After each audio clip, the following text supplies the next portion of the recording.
Hey everyone, Skull902 back here again for Sonic 3 and Knuckles, the Knuckles Run Part 5. We're going to be going through Launch Base Zone. It's, like, not terribly different in Act 1, but Act 2 is, like, entirely different from what I remember, in terms of comparing it to the Sonic Run.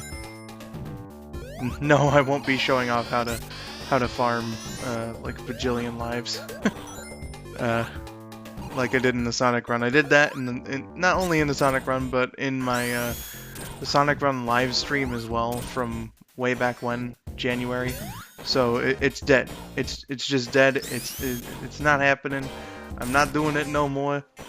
At least not in terms of LP form, because I mean, I don't think I'll ever LP this game again unless if I really feel it necessary years down the line. But whatever, it's dead. It's done. Fucking over. Get over it.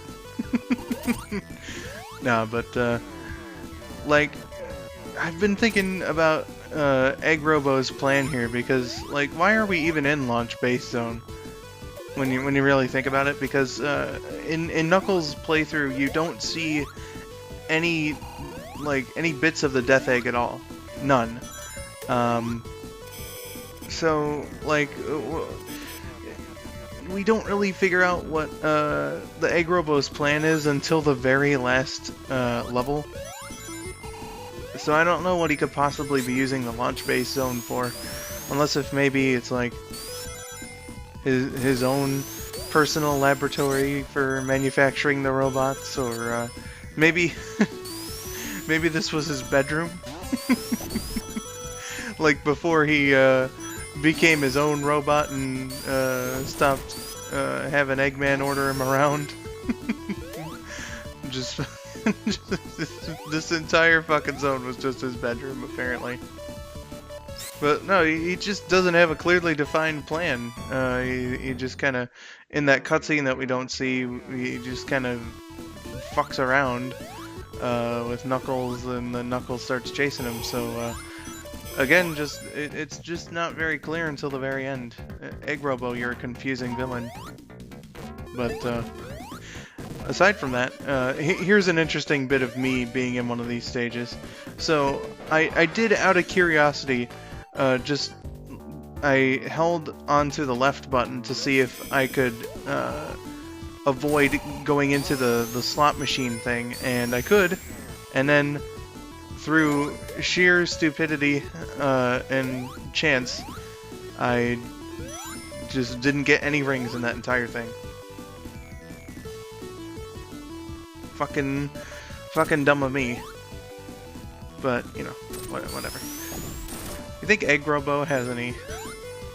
Or, I mean, we don't see a lot of them, so he probably doesn't, but, like, any particular sidekicks or underlings? You know, I suppose all these robots are kind of doing what it says to do, but I mean, like, if we could get like a Scratch and Grounder, or a Sleet and Dingo, or a Deco and Boko for the EggRobo, that would be amazing. Though EggRobo doesn't really stick around for particularly long, so I guess it would be kind of pointless. But wouldn't that have been great though if he had sidekicks? I suppose we do get a bunch of EggRobos with sidekicks in Sonic Mania, so guess I can't really complain. While EggRobo isn't a particularly memorable, or what's the word I'm looking for? I guess I'll just say memorable enemy. We do have the guy that he's facing, Knuckles, who was a pretty popular character in the 1990s. That's not to say that he isn't popular now, of course, but, you know, like, for the Sonic fan base back in, you know, 94, 95, the mid-90s when this game came out, Knuckles actually got a lot of special consideration, kind of like how Shadow got in the 2000s, up until, like, 06. But, yeah, Knuckles was kind of the same ensemble Dark Horse character, where, like, he got his own comic book, his own fucking spin-off to the Sonic comics, which were, of course, penned by the ever so wonderful Ken Penders. He was like a force to be reckoned with in the Archie stories. You know, shit usually got serious whenever Knuckles had to be brought into a story. And he got his own eventually, and he was like cool with the chaotics. That's a thing that I remember. You know, I don't know if he was like their leader or anything, but I think he was friends with Vector was the thing, and like whenever he was in a jam, he could just be like, "Yo, dudes, I need you," and Vector or SBO would be like, "For shizzle, dog." Come along and help him. That would lead to Knuckles' own game, Knuckles Chaotix on the Sega 32X, and I know I'm getting a little off track here, but I honestly don't know where else I'll be able to talk about this shit, because, for fuck's sake, I'm not fucking playing 32X, Knuckles Chaotix, or reading any of those comics. So, you know, it was a game where, like, the mechanic is, like, you're connected by a tether with the rings, and you've got a partner character. You choose who, like, the first of the two partners are, but not the second. The game sucks. It's boring. Like, it's functional, but it's not very fun. You know, they sort of take the fun out of functional. But that's just my personal opinion. As far as those comics go, I forgot to mention this, but they actually did eventually cancel the Knuckles comic because Ken. I'm gonna blame it purely on Ken's writing. He had like a bunch of unused ideas for crappy, like Cowboys versus Indians comic that he used in it, and like you'd get bizarre things like a comic opening up on Knuckles' mom getting married, you know, stupid shit like that. But I guess some people will fondly remember it, but Ken Penders, oof, he's no good. So anyway, here we are in Act 2, finally, getting back to the actual game here. Act 2, like I said, is pretty significantly different from Sonic's Act 2. You got a lot of fucking traps to go ahead and deal with, and I actually did take my first death in the entire 3 Knuckles series, I guess you could say, during this particular section. I think it's very hard not to get hit in a lot of these parts. Like me getting hit by the flame shooter, that one's more so my fault, but like this guy right here, like fucking son of a bitch, I don't think I've ever been able to get past him without taking a hit. And during this section specifically, you don't have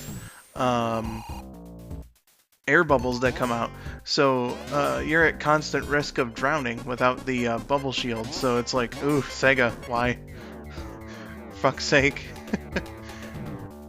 But you know, the rest, I am fairly certain that it is different from Sonic's Act 2, especially the end part. But it like the beginning section again just like throws a fuck ton of traps and other such things at you. There's a section that we couldn't get to with Sonic, so hey, I was right. This is pretty different as Knuckles. Yippee for me. Just a bunch of fucking traps and other such things that Sonic wouldn't normally have to face. And Knuckles, poor guy, just being thrown around by anything and everything by Sega. Bastards. Sega, why you gotta be mean to Knuckles? Why you gotta be mean? Why you gotta be mean to Knuckles? And the player. My goodness. The difficulty. Just oof. When I was a new player, or well, I say new player, but when I really started experiencing these zones for myself, because it took a while for me to get decent enough at the game. Far too long, in fact, but that's aside from the point. But like, I just had so much goddamn trouble, like more than I would have expected, even with my lack of experience playing these later stages. But I guess that is what they intended after all. So I guess I can't really blame them for making this hard. But thankfully I can stop rambling for at least a few moments because we're right here, right at the end. And we got that same boss that took out pretty easily as Sonic. I'm glad that I actually got it late because Knuckles jumping on it with his walking animation is kind of funny. But then there's this dude who was not in the Sonic run. He is if you play Sonic 3 on its own, like I explained in Sonic's Launch Base Zone. But with Knuckles, he remains. Unlike in the full version of 3 Knuckles if you play Sonic. And again, like at first I thought that he was like really fucking difficult, like way too much. But it's not a hard strategy, even if you don't have Super Knuckles, because like the glide is your friend for this boss fight, and it just takes him out so easily that boom, he's done in just a couple seconds.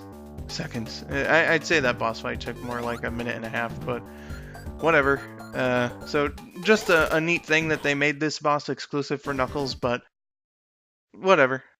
I'll talk more about things and stuff in part 6. See you guys later and have yourselves a wonderful day.